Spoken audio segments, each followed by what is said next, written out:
बिस्मिल्लाहिर्रहमानिर्रहीम, अस्सलाम वालेकुम एंड वेलकम टू 666 न्यूज़। मैं हूं जुल्करनैन इकबाल। प्रोग्राम का नाम है अंधा कानून। मेरे साथ आज मौजूद हैं सीनियर सहाफ़ी सईद बलोच, जो इस वक्त नियो टीवी से वाबस्ता हैं और सुप्रीम कोर्ट ऑफ पाकिस्तान और इलेक्शन कमीशन की वीड्स कवर करते हैं। उनके साथ अदील सरफराज, जाना माना चेहरा, इस वक्त उनका ताल्लुक़ है सुनो न्यूज़ के साथ, और यूट्यूब पे बड़ा आप इनको देखते हैं, काफ़ी पसंद किए जाते हैं। सोशल मीडिया डार्लिंग इस वक्त कहीं बने हुए हैं, तो मतलब गलत नहीं होगा।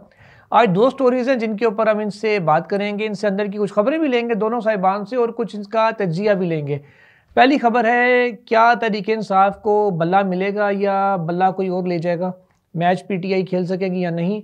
दूसरी खबर है, तहरीक इंसाफ से रिलेटेड वो पिटीशंस या पीटीआई की लीडरों की वो दरखास्तें जो सुप्रीम कोर्ट में पेंडिंग हैं और अभी तक उनका नंबर नहीं आ रहा, वो फिक्स नहीं हो रही।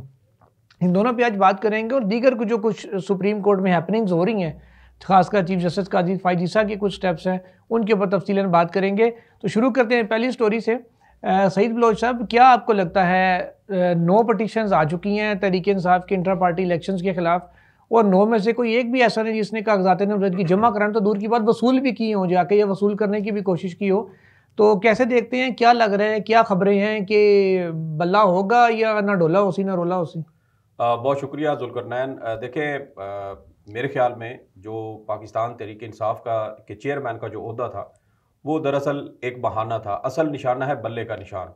और इमरान खान साहब को पहले ही एक इलेक्शन कमीशन का एक ऐसा हुक्मनामा एक ऐसे वक्त पर आया जहां पर इमरान खान साहब के पास शायद कोई और ज़्यादा ऑप्शन नहीं थे जिसको वो इस्तेमाल करते, और इसी वजह से उन्होंने चेयरमैन का जो इलेक्शन था वो भी कंटेस्ट नहीं किया।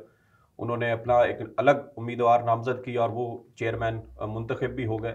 लेकिन अब उसके बाद देखें कि असल प्लान फ़ौरन उसके बाद सामने आ गया और कहा गया कि बल्ले का निशान पीटीआई के पास नहीं होना चाहिए, और अब उसी हवाले से 9 दरखास्तें इलेक्शन कमीशन के सामने दायर की जा चुकी हैं।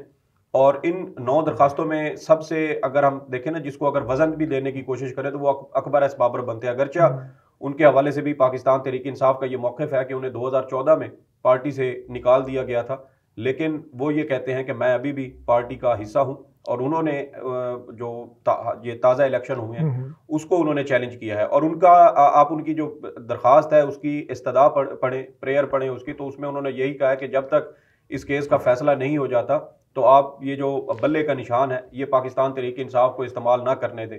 और अगर ये इलेक्शन जो हैं ये पाकिस्तान तहरीक इंसाफ ने जो करवाए हैं इनको कलअदम करार दिया जाए और बल्ले का निशान वापस लिया जाए, तो इससे हमें एक पैटर्न बनता हुआ नजर आ जाता है। एक चीज़ समझ आ जाती है कि असल हदफ ये नहीं था कि इमरान खान को पार्टी की चेयरमैनशिप से हटाना है। असल हदफ ये है कि पाकिस्तान तहरीक इंसाफ का बल्ले का निशान वापस लेना है। और चीज़ें जो गुज़श्ता काफ़ी दिनों से हो रही हैं, कई महीनों से हो रही हैं, वो पैटर्न भी अगर आप देखें तो उससे भी ये चीज़ नज़र आती है कि बल्ले का निशान लेने का शायद फैसला हो चुका है। और ये चीज़ें रिलेट करती हैं 2018 में अगर आप चले जाएं, पाकिस्तान मुस्लिम लीग नून के जब सेनेट इलेक्शन हुए थे और उस वक्त नवाज शरीफ साहब नहल हुए, उनसे पार्टी सदारत भी चली गई, और उसके बाद सेनेट इलेक्शन में पाकिस्तान मुस्लिम लीग नून के जो अरकान थे उन्होंने आज़ाद हैसियत में हिस्सा लिया था। तो अब शायद वही चीज़ पाकिस्तान तहरीक इंसाफ के साथ करने की कोशिश की जा रही है। बहुत सारे ऐसी इवेंट्स हैं जो मुस्लिम लीग नून के साथ हुए थे, और सेम उसी तरह के इवेंट्स पाकिस्तान तहरीक इंसाफ के साथ इमरान खान साहब के साथ हो चुके हैं। उनकी नहली का मामला हो, उनको जेल में डालने का मामला हो, या उनके खिलाफ जो कहा जाता था कि नवाज शरीफ साहब ने तकरीबन 167 के करीब पेशियां भुगती थी पनामा केस में, तो उसी तरह इमरान खान साहब के खिलाफ इतने मुकदमात बनाए गए। वो कभी लाहौर हाई कोर्ट में होते, कभी वो लाहौर की जो इंसदाद दहशतगर्दी अदालत होती थी वहाँ पेश होते थे, इस्लामाबाद के जुडिशल कम्प्लेक्स में पेश होते रहे, इस्लामाबाद हाई कोर्ट में पेश होते रहे। तो ये वो सारी चीज़ें हैं जिससे हमें एक पैटर्न बनता हुआ नज़र आता है कि कैसे पाकिस्तान तहरीक इंसाफ के साथ उसी तरह के इकदाम किए जा रहे हैं जो किसी वक्त में मुस्लिम लीग नून के साथ होते रहे। और शायद मुस्लिम लीग नून की अब यही डिमांड है कि जो कुछ हमारे साथ हुआ है वही अब इमरान खान साहब के साथ होना चाहिए। और आप देखें कि जो पाकिस्तान मुस्लिम लीग नून के सेनेटर थे वो आज़ाद हैसियत में उन्होंने कंटेस्ट किया, लेकिन और अब ये बल्ले का निशान भी वापस लेने सेनेट की इलेक्शन कोशिश में की तो जा रही है। मतलब चंद कैंडिडेट और पता होता है कि पार्टी ने किसका कहा है उसको वोट देना है, ना कोई इंतखाबी निशान होता, ना कोई वो उस अंदाज में होता है, सिर्फ नाम लिखे हुए होते हैं। आम इंतखाबात में तो हर हल्के में अलग उम्मीदवार है, अगर बल्ले का निशान ना हो तो सबको अलग अलग निशान मिलेगा, किसी को घड़ा, किसी को लोटा, किसी को छड़ी, किसी को क्या, किसी को क्या। तो वो कैसे वो अदील सर फराज साहब ये मुमकिन होगा? पहले तो ये बताएं कि आपको लग रहा है कि बल्ला पीटीआई के हाथ से निकल जाएगा? सर देखें, बल्ला पीटीआई के हाथ से अगर इंतखाबी निशान भी उसको नहीं मिलता तो मैं नहीं समझता कि बल्ला फिर भी पाकिस्तान तहरीक इंसाफ के हाथ में ही रहेगा। मैं बात कर रहा हूँ आगे की इंतखाबात की और उन नताइज की। ये मेरा ख्याल है कि मैटर नहीं करता। जहाँ तक मेरी अंडरस्टैंडिंग है, मैं ये समझता हूँ कि बल्ले का निशान वापस लेना बड़ी बात नहीं है। बेसिकली ये जवाज़ पैदा हो जाएगा जब आइंदा इंतखाबात, अगर जिस तरह का तासुर पाकिस्तान तहरीक इंसाफ दे रही है कि ये इंतखाबात को मैनिपुलेट करेंगे और इंतखाबी नताइज जो हैं वो बदले जा सकते हैं, तो उसमें एक रीज़न ये पैदा की जा सकती है, बताया जा सकता है जवाज़ के तौर पर कि क्योंकि इनके पास बल्ले का निशान नहीं था, इस वजह से शायद इनको वो वोट नहीं डले जो इनको डलने चाहिए थे। तो मैं तो समझता हूँ ये इस वजह से एक किरदार अदा किया जा सकता है इस बल्ले के जो अलामती निशान। वैसे वो जब्बार साहब का ट्वीट देखा आपने? नहीं, आज अब्दुल जब्बार साहब का, वो ज़ाहिर हमारे सबके कुलीग हैं, सीनियर हैं। अब्दुल जब्बार साहब आज टीवी के डेस्क पे हैं। उन्होंने आज एक ट्वीट किया, इलेक्शन कमीशन की वेबसाइट खोली, उसका सर्वर डाउन था। उन्होंने उसका स्क्रीनशॉट लेके ट्वीट किया कि भाई अभी तो इलेक्शन का आपने शेड्यूल भी नहीं जारी किया तो सर्वर बैठ गया, तो रिजल्ट आना शुरू होंगे तो पता नहीं क्यों आरटीएस से फिर बैठेगा। इस दफ़ा वो आरटीएस नहीं आरएमएस यूज़ कर रहे हैं, रिजल्ट जो मैनेजमेंट सिस्टम। और वो पिछले तजर्बे तो उन्होंने किए हैं, वो तो कामयाब रहे हैं। अब ये तजर्बा देखें किस हद तक होता है। वैसे तो आरएमएस का सारा कंट्रोल नादरा को दे दिया कि वो उसी से कॉन्ट्रैक्ट हुआ, वही सारा डील करेगा। तो बहरहाल अदील सर फराज साहब, अगर फ़र्ज़ करें कि ये दरखास्तें जो 9 आई हैं ये एक्सेप्ट हो जाती हैं और इलेक्शन कमीशन कहता है कि जी ठीक है, बल्ले का जो निशान है वो फ़िलहाल पीटीआई को नहीं दिया जा सकता, इलेक्शन दुरुस्त नहीं हुए। अब कौमी असम्बली का एक उम्मीदवार पीटीआई का खड़ा है, फ़र्ज़ करें बैरिस्टर गौहर बुनेर से इलेक्शन लड़ रहे हैं, उनका इंतखाबी निशान होगा कैमरा, ठीक है। उनके नीचे 2 सीटें सूबाई असम्बली की, एक का निशान होगा घड़ा, एक का निशान होगा गिलास। तो वोट किस अंदाज में मांगे जाएंगे फिर को कि इसके ऊपर ठप्पा लगाएं, उसके ऊपर ठप्पा लगाएं? कोई एक निशान अगर सबका हो तो क्या वो मुनासिब नहीं होगा? बिल्कुल, होना तो ऐसे ही चाहिए और होता भी ऐसे ही है। किसी एक सियासी जमात को एक ही निशान अलॉट किया जा सकता है। इसके ऊपर सईद बलोच साहब या इवन आप, क्योंकि इलेक्शन कमीशन को काफ़ी अरसे से कवर कर रहे हैं, आप लोग ज़्यादा तफसील में बता सकते हैं कि माजी में क्या कभी ऐसा हुआ है, और अगर ऐसा होता है तो उसके बाद फिर अगली रेमेडी क्या बचती है पाकिस्तान तहरीक इंसाफ के पास इस वक्त। क्योंकि जो इस वक्त हो रहा है इससे तो नज़र यही आ रहा है कि उनको हर तरीके से दीवार के साथ लगाना है। देखते हैं इसमें वो कामयाब होते हैं या नहीं। मुझे नहीं लगता कि ये जो सिंबल्स हैं इलेक्शंस के दिन ये इतना ज़्यादा काम करेंगे। ऑब्वियसली थोड़ा सा तो मैटर करते हैं, बस एजुकेट करने की ज़रूरत होगी। नहीं, उसमें ये ना कि अब पीटीआई के कोई 4 बंदे खड़े हो जाए, जैसे अक्सर होता है, एक को टिकट नहीं मिला दूसरा आज़ाद खड़ा हो गया, तो अब पीटीआई के अंदर से आज़ाद 5-6 खड़े हो जाएंगे तो फिर वर्कर को भी समझ नहीं आएगी, वोटर को भी, कि यार इनमें से असली वाला कौन सा, वोट किसे डालना है। तो ये कंफ्यूजन बेसिकली है जो आके जाके जवाब आखिर में पेश किया जाएगा, एग्जैक्टली तंग करेगी। और दूसरा जुल्करनैन, देखें जो एतराज़ात पाकिस्तान तहरीक इंसाफ के इंट्रा पार्टी इंतखाबात पर उठाए गए हैं, आपको याद है कि पाकिस्तान मुस्लिम लीग नून के भी इंतखाबात इसी साल चंद माह पहले ग़ालिबन जून के महीने में इस्लामाबाद के कन्वेंशन सेंटर में हुए थे। तो उस वक्त कौन से ऐसे कानून और ज़वाबित थे जिनकी खिलाफ वर्जी नहीं हुई थी और उन नताइज को तस्लीम कर लिया गया है? तो ये बहुत सारी चीजें हैं जो डिस्कस। चीफ इलेक्शन कमिश्नर ने तो खुद केस में नून लीग के वकील को कहा था कि यार चाहे डमी से ही करा दो लेकिन इलेक्शन तो कराओ। देखिए उन्होंने तो 15 दिन मांगे थे। मुझे आज भी याद है कि 14 जनवरी को इलेक्शन कमीशन में ये केस की समाअत थी और मुस्लिम लीग नून के वकील ने कहा था कि वजीर आजम की मसरूफियात की वजह से हमें मुनासिब थोड़ा सा वक्त दे दे, 2 हफ्ते का टाइम दे। तो देखें कि उन्होंने कहा कि 31 जनवरी तक की हमें मोहलत दे दें। 31 जनवरी को इंतखाबात, इंट्रा पार्टी इंतखाबात करवाकर हम इलेक्शन कमीशन में रिपोर्ट पेश कर देंगे। और इलेक्शन कमीशन ने फराग दिली का मुजाहरा करते हुए 2 महीने का टाइम दे दिया और कहा कि आप 14 मार्च को इंतखाबात करवाकर रिपोर्ट पेश करें। जब 14 मार्च की तारीख करीब आई तो 10 मार्च को पाकिस्तान मुस्लिम लीग नून के इंट्रा पार्टी इंतखाबात होना थे, लेकिन एक बार फिर वज़ीर आज़म जो सदर भी थे पाकिस्तान मुस्लिम लीग नून के, उनकी मसरूफियत का बहाना बनाया गया और इलेक्शन मौखर कर दिए गए।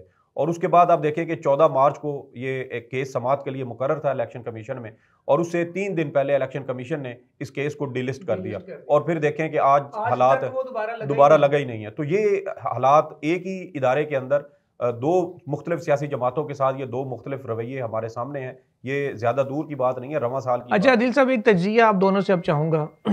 इतला ये है एक इलेक्शन कमीशन में मौजूद हमारे एक दोस्त ने बताया कि एक मेंबर हैं इलेक्शन कमीशन के, उनसे अभी कुछ देर पहले जब वो जा रहे थे तो कुछ एक दो लोगों की मुलाकात हुई। उन्होंने पूछा कि सर जी ये तो दरखास्तें आ रही हैं ना, तो की करूँ, क्या करेंगे इनका, ये बल्ला रहेगा नहीं रहेगा, क्या होगा। उन्होंने कहा यार सारी जमातों के इलेक्शन ऐसे ही होते हैं, हमें पता है कि ये भी इलेक्शन जाली हुआ है, तो लेकिन कमीशन का माइंड ये है या कमीशन की सोच इस वक्त ये है कि क्योंकि जनरल इलेक्शन सर पे हैं, इस किस्म का कोई कटाना खोला जाए और बैलेट पेपर का निशान, बैलेट पेपर पे बल्ले का निशान जो है वो पीटीआई को दिया जाए। एक इतला तो ये है।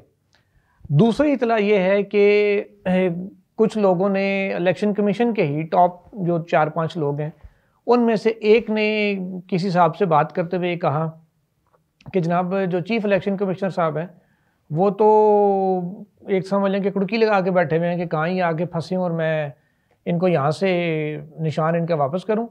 बाद में फिर जब रिवीजन आएगी या उस फैसले के खिलाफ अपील आती है तो उस वक्त हम जाके जब कागजात नामजदगी जमा हो जाएंगे, वो टाइम गुजर जाएगा टिकट जमा कराने का, उसके बाद इनको निशान बहाल कर देंगे।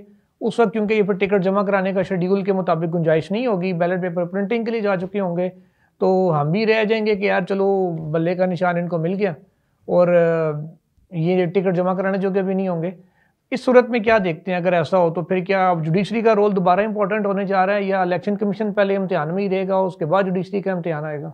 सर असल इम्तिहान तो है ही। आपको वैसे इन दोनों थ्योरीज में से ठीक कौन सी लगती है? सर मुझे तो दोनों ही ठीक लगती हैं। मुझे बेसिकली तो मैं ये बात कहूँगा कि इतना आसान नहीं है जितना हमें यहाँ पर बैठकर लग रहा है, और हो सकता है हमारे जो एतराज़ात हैं या जो ख़दशात हैं वो हकीकत पर मबनी ही हैं ऑब्वियसली, मगर मसला ये है कि ऑप्टिक्स को देखना पड़ता है, चाहे वो कोई भी इदारा हो, चाहे जितना भी बायस्ड हो।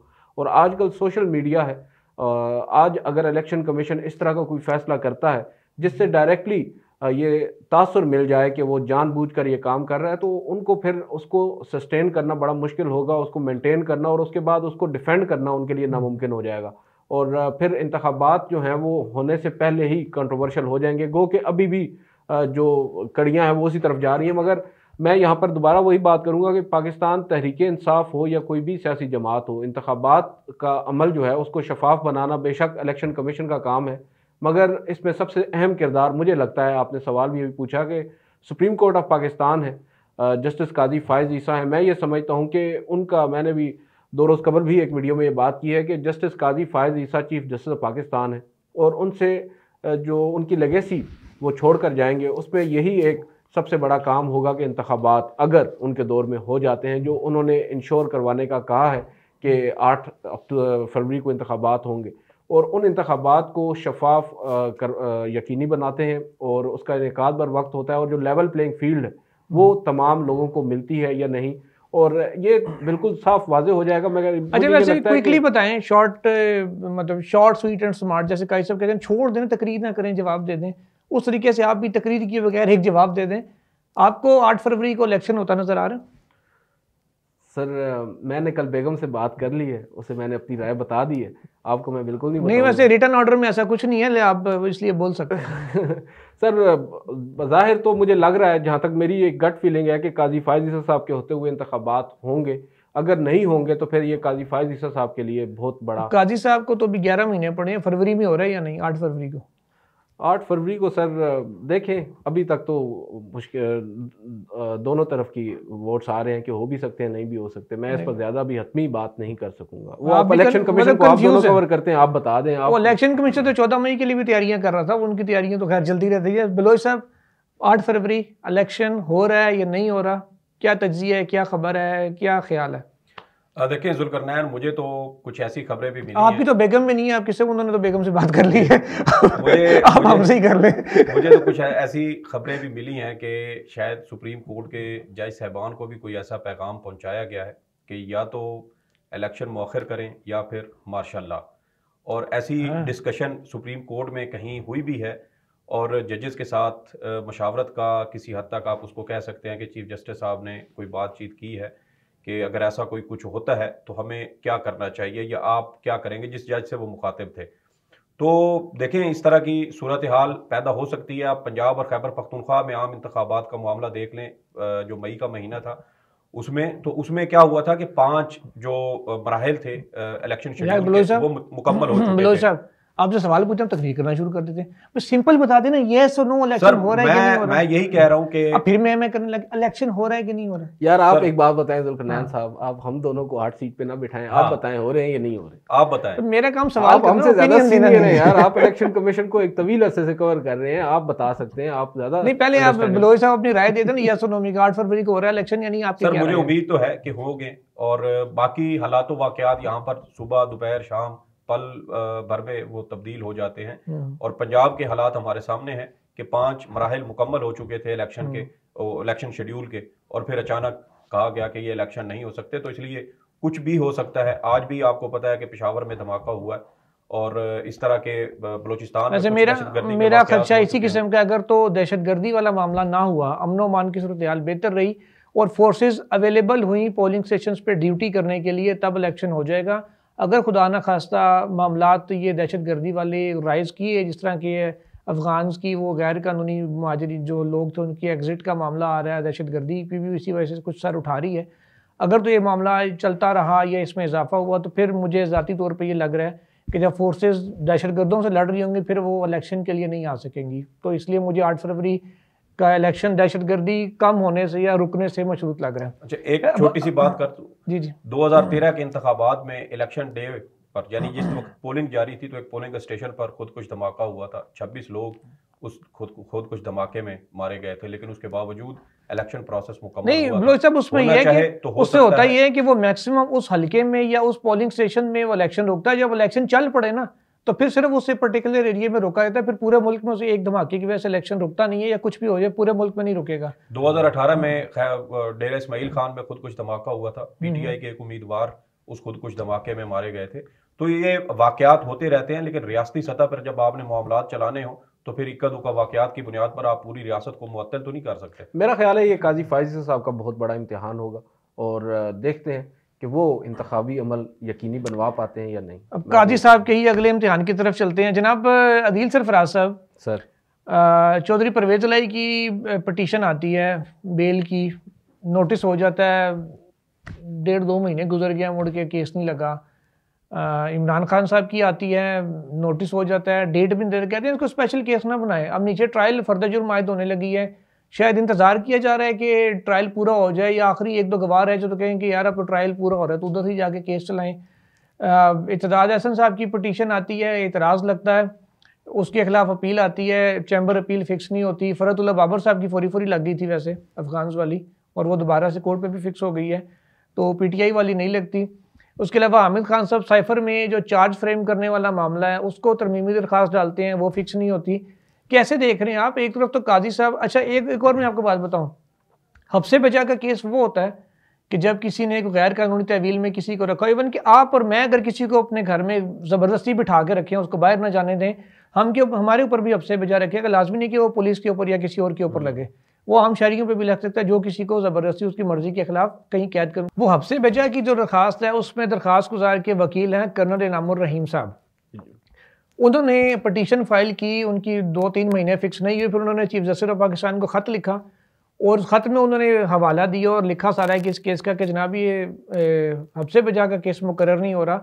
इस खत का लिखे हुए भी 1 महीना हो गया, अभी तक वो केस फिक्स नहीं हुआ। काजी साहब का, अदील साहब, केस ही ये था कि जी 4-4 साल केस क्यों नहीं फिक्स हुए, तो शायद उनके अपने मतलब के नहीं हुए, इसलिए वो कहते नहीं हमें जिम्मेदार ठहराओ। अब उनके होते हुए जो हो रहा है उसके ऊपर क्या कहेंगे, वो क्यों नहीं केसेस फिक्स हो रहे? सर देखिए, उनके पास तो बड़ा आसान सा बहाना है कि कमेटी बना दी गई है, वो 3 रुकनी कमेटी तय करेगी। मगर मेरा इसके ऊपर एक आर्गूमेंट डिफरेंट है कि एक जानिब तमाम तर मामला नहीं, वो कमेटी खाली बेंच बना रही है कि कौन सा केस किस बेंच में लगना है, ये कमेटी नहीं तय करती। अच्छा, सिर्फ 184(3) में आज भी रजिस्ट्रार ऑफिस जो है वो क्योंकि डायरेक्टली मातहत है चीफ जस्टिस ऑफ पाकिस्तान के रजिस्ट्रार साहिबा हमारी आई हैं, अब वो डायरेक्टली चीफ जस्टिस से अहकामात लेकर केसेस को फिक्स करना है नहीं करना। और जो आपको मालूम है एतराज़ात का एक सिलसिला शुरू हो चुका है कि काबिल समात होना ना काबिल समात होने का फैसला भी हमारे रजिस्ट्रार साहब कर रहे हैं या रजिस्ट्रार ऑफिस कर रहा है।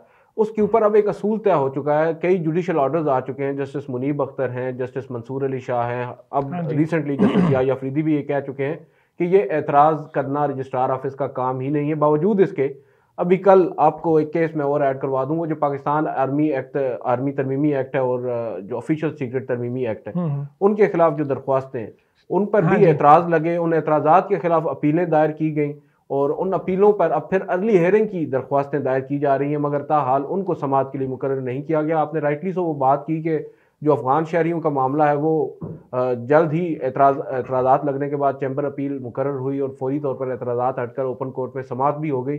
मगर एतजाज़ अहसन साहब की दरख्वास्त को आप देख लें, जो कि अब हाल ही में काजी फाजिल साहब ने एक ख़त के जवाब में, जो इमरान खान साहब ने उनको ख़त भेजा है, उसके जवाब में काफ़ी बातें कही हैं। खैर उसके ऊपर हम काफ़ी चर्चा भी कर चुके हैं। मगर अब देखें, उस जो इमरान खान साहब का वो एक ख़त है, वो ख़त भी बेस कर रहा है बैरिस्टर एतजाज़ अहसन साहब की उस पिटीशन पर। मोस्टली वही ग्राउंड्स लिए जा रहे हैं जो एतजाज़ अहसन साहब ले चुके हैं।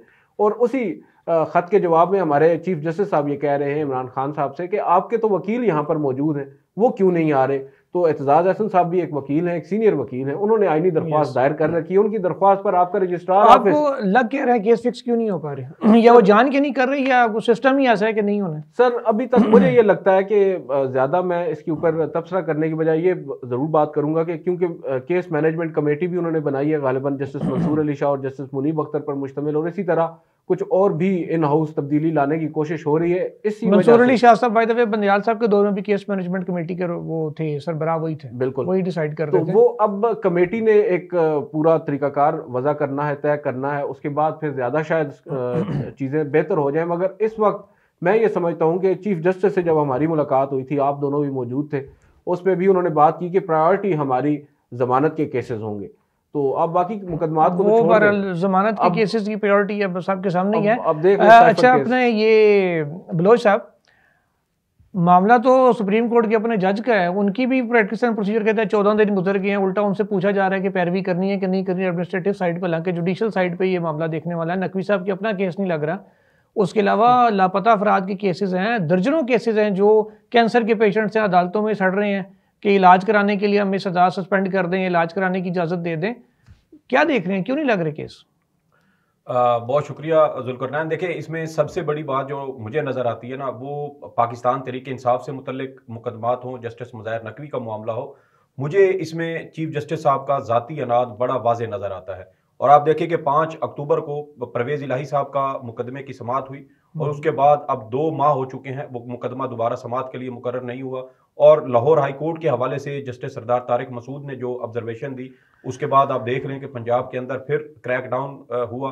और उसके बाद पेशावर हाई कोर्ट में असद कैसर वाला मामला था, उसकी समाअत सुप्रीम कोर्ट में हुई और उसके ऊपर भी देखें कि वो दोबारा केस समाअत के लिए मुकर्रर नहीं हुआ। और पेशावर हाई कोर्ट के हवाले से जस्टिस सरदार तारिक मसूद ने भी उसी तरह ऑब्जर्वेशन दी जैसे लाहौर हाई कोर्ट के बारे में दी। और उस वक्त से देखें कि जब ये सुप्रीम कोर्ट ने हुक्मनामा मुअत्तल किया, उससे अगले ही रोज़ खैबर पख्तूनख्वा में दोबारा पकड़ धकड़ शुरू हुई और उसके बाद अभी तक कोई रिलीफ मिलता नजर नहीं आ रहा। फिर आप इमरान खान साहब वाला मामला उठा के देख लें, उसमें भी बगैर तारीख दिए मामला लटका दिया, वो तो प्रेस रिलीज में सारे जवाब दे दिए हैं। और जी और पीटीआई के तमाम मुकदमात जो हैं वो जस्टिस सरदार तारिक मसूद के सामने लगाए जा रहे हैं। और पहले जो साबिक चीफ जस्टिस थे उमरता बंदयाल साहब, उस वक्त तो हम ख्याल जजेस का इल्ज़ाम लगाया जाता था, बेंच फिक्सिंग का इल्ज़ाम लगाया जाता था। तो फिर अब पीटीआई के दौर में ऐसा क्यों हो रहा है कि पीटीआई के तमाम मुकदमात जस्टिस सरदार तारिक मसूद साहब के पास लग रहे हैं? जस्टिस मुज़ाहिर, मैं इसका जवाब दूंगा आपको कि अब वो क्योंकि एक कमेटी जो है उसने ये तय कर लिया है कि जो फौजदारी के मुकदमात हैं वो एक ही बेंच सुनेगा और मुख्तस कर दिया गया और वो बेंच बड़ा बैलेंस्ड है। मैं उसमें ये बात बिल्कुल, फौजदारी में तो खैर नकवी साहब भी हैं जो फौजदारी केसेस नहीं देखें, अब जस्टिस सरदार तारिक मसूद हैं, जस्टिस याह्या अफरीदी हैं और जस्टिस आयशा मलिक हैं, ये बड़ा बैलेंस्ड बेंच है। मैं इसके ऊपर तो कम से कम ये कहूंगा बेंच नो डाउट बैलेंस है, इसमें कोई शक नहीं है। देखें, परवेज इलाही का मुकदमा 2 रुकनी बेंच ने सुना, असद कैसर का मुकदमा 2 रुकनी बेंच ने सुना, इमरान खान साहब का मुकदमा 3 रुकनी बेंच ने सुना है। लेकिन इससे पहले जो 2 मुकदमात थे वो दोनों 2 रुकनी बेंच ने सुने हैं। तो ये मेरे ख्याल में काजी साहब के ऊपर एक छाप लग रही है और उनको चाहिए कि वो इस चीज़ को, इस छाप को जो है ना वो पक्की होने से पहले इसको ख़त्म करें। और जस्टिस मुज़ाहिर नकवी का मामला है, देखें वो 2 दरखास्तें दायर कर चुके हैं और उसके बावजूद सीरियस मामला है कि एक जज की पिटीशन फिक्स, सुप्रीम कोर्ट की अपने जज की सुप्रीम कोर्ट के अंदर पिटीशन फिक्स नहीं हो रही, तो बाकियों का क्या हाल होना है।